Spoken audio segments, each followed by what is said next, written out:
ये word wave हमने बहुत दफा सुना है, बट व्हाट आर वेव्स? जरा पानी में फेंके पत्थर से पानी में पैदा होने वाली हलचल को देखिए और इस स्लिंकी की मोशन को भी देखिए।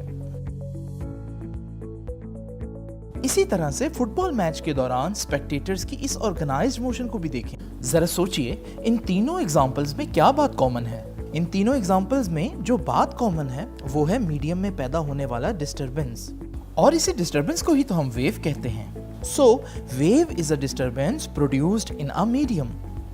इस वेव को देखकर ऐसा लगता है जैसे मीडियम के जर्रात आगे को जा रहे हैं, मगर इस ह्यूमन वेव की मिसाल से हम ये समझ सकते हैं कि जर्रात आगे को हरकत नहीं करते, बल्कि अपनी जगह पर टू एंड फ्रो मोशन करते हैं। याद रखिए कि सब वेव्स एक जैसी नहीं होती, बल्कि वेव्स की बहुत सी टाइप्स होती हैं, जिनमें से हम दो टाइप्स की वेव्स को आज समझेंगे।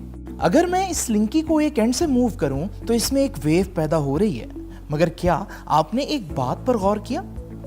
इस वेव ने रस्सी के किसी हिस्से को भी रेस्ट पर नहीं रहने दिया, बल्कि हर जर्रा अपनी बारी आने पर हरकत करता हुआ दिखाई दे रहा है। ऐसी वेव जिसमें मीडियम का कोई जर्रा परमानेंटली रेस्ट पर ना रहे प्रोग्रेसिव वेव कहलाती है।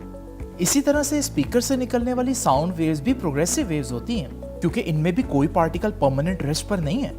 लेकिन क्या कुछ ऐसी वेव्स हो सकती हैं जिनमें कुछ पार्टिकल्स परमानेंटली रेस्ट पर रहें? जी हाँ स्टूडेंट्स, ऐसी वेव्स भी होती हैं। अगर मैं स्लिंकी के इस एंड को हरकत करने से रोक दूं तो इसमें कुछ ऐसी वेव्स जनरेट होंगी जिनमें कुछ पार्टिकल्स अपनी जगह पर हमेशा रेस्ट पर रहेंगे। इस वेव को हम स्टेशनरी वेव कहते हैं, क्योंकि कुछ पॉइंट्स स्टेशनरी जो हैं, और इन पॉइंट्स को जो रेस्ट पर रहते हैं हम नोड्स कहते हैं, और वो पॉइंट्स जो मैक्सिमम मूव कर रहे होते हैं उन्हें हम एंटी नोड्स कहते हैं। इसी तरह से पानी में भी स्टेशनरी वेव्स प्रोड्यूस की जा सकती हैं। पानी में पैदा की गई स्टेशनरी वेव्स में भी नोड्स को देखा जा सकता है।